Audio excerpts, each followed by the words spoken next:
এর সঙ্গে ভিপিএনের বাজার পরিসংখ্যা অর্থাৎ এই যে ভিপিএন এর যে একটি ব্যবসা, এই ব্যবসার যে তথ্য সেটা কিন্তু শুনলে আপনারা অবশ্যই চমকে যাবেন।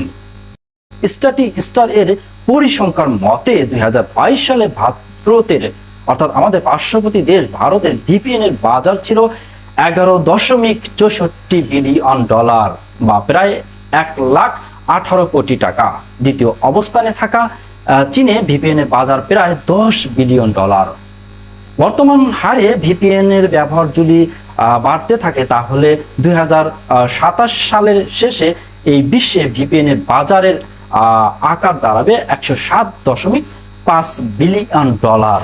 চিন্তা করেছেন এই যে ভিপিএন, এটা কিন্তু 120 কোটি মানুষ ব্যবহার করে এবং এর একটি ব্যবসা সারা পৃথিবীতেই হচ্ছে এবং বাজার মূল্য কিন্তু অনেক। ভিপিএন ব্যবহারকারীর সংখ্যার দিক দিয়ে শীর্ষে রয়েছে ভারত, তবে গ্লোবাল